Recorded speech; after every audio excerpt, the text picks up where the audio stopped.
Hello students, मैं अतुल कुमार फिर से एक नई क्लास के साथ। आज हम लोग अध्याय 4 पढ़ेंगे। अध्याय 4 में क्या है? द्विघात समीकरण। इसके पहले जो इस क्लास में नए हैं वे इस चैनल को सब्सक्राइब कर लें, ठीक है। तो अब स्टार्ट करते हैं। यहाँ द्विघात समीकरण क्या होता है, इसकी क्या परिभाषा है, ये आज जानने का प्रयास करेंगे। तो सबसे पहले द्विघात समीकरण कहते किसे हैं? ऐसा समीकरण जिसमें चर राशि की घात कितनी हो? 2 हो, उसे कौन सा समीकरण कहते हैं? द्विघात समीकरण कहते हैं। ऐसा समीकरण जिसमें चर राशि घात कितनी होना चाहिए? 2, अर्थात x की घात 2 धन 5x धन 6, ये कौन सा समीकरण कहलाएगा? द्विघात समीकरण कहलाएगा, जिसमें चर राशि की घात अधिकतम कितनी हो? 2 हो। तो यहाँ पे परिभाषा क्या हो जाएगी? ऐसा समीकरण जिसमें चर राशि की घात कितना हो? 2 हो, उस समीकरण को द्विघात समीकरण कहते हैं। तो यहाँ पे इसका मानक रूप क्या होता है? इसका मानक रूप होता है ax की घात 2 धन bx धन c बराबर 0। ये इसका स्टैंडर्ड फॉर्म होता है, मानक रूप होता है। यहाँ पे क्या, यहाँ पे ये a, b और c कैसी संख्याएं? वास्तविक संख्याएं। कौन संख्याएं? ये वास्तविक संख्याएं हैं। और क्या a बराबर नहीं होना चाहिए किसको? 0 पे। ये सबसे जरूरी है। भले b बराबर 0 हो जाए या c बराबर 0 हो जाए चल जाएगा, लेकिन a बराबर क्या नहीं होना चाहिए? 0 पे नहीं होना चाहिए। तो ये समीकरण कौन सा समीकरण कहलाता है अपने पास?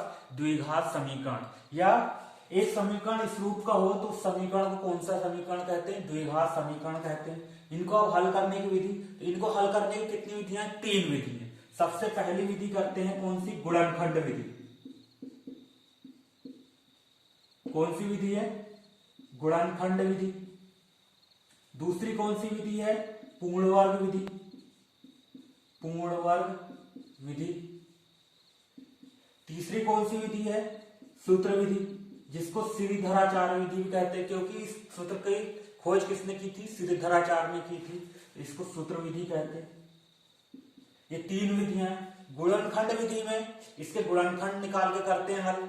जैसे इसी सवाल को देख लेते हैं। यहाँ पे छोटा सवाल है, यहाँ इसको गुणनखंड विधि से कैसे हल करेंगे?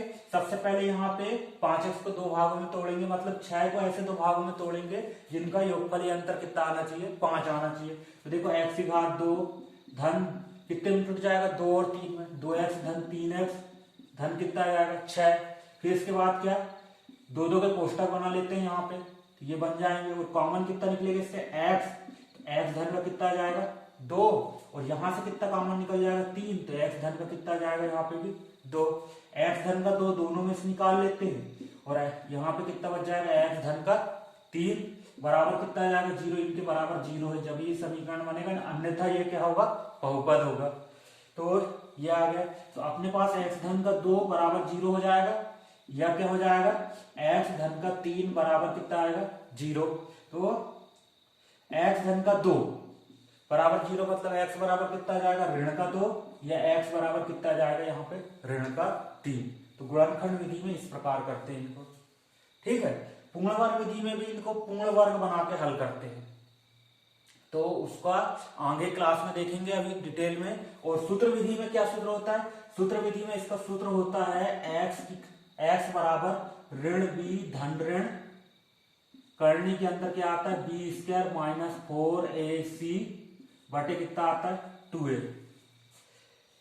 यहाँ पे क्या है? ये बी स्क्वायर ऋण 4ac क्या है? विविध कर कहते हैं इसको। क्या कहते हैं? विविध कर कहते हैं। तो विविध कर का क्या सूत्र होता है अपने पास? विविध कर किससे दर्शाते हैं? d से दर्शाते हैं। और ये क्या सूत्र होता है? बी स्क्वायर माइनस 4ac इसका सूत्र होता है। तो यहाँ पे ये हो गए।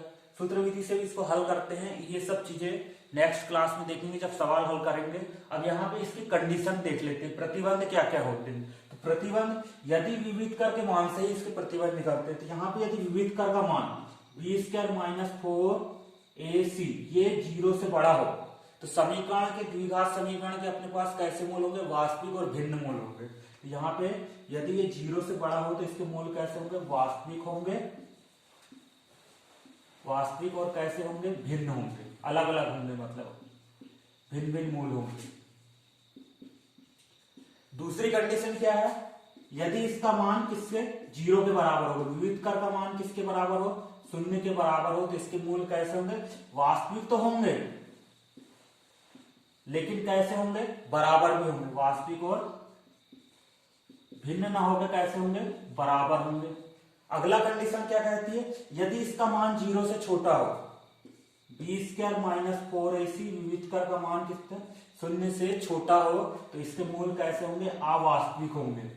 अवास्तविक या जिसको क्या कहते हैं, काल्पनिक भी कहते हैं। तो ये होती है द्विघात समीकरण। तो आज की क्लास में इतना ही स्टूडेंट्स। यदि यह क्लास अच्छी लगी तो इसे लाइक और शेयर कीजिए। धन्यवाद।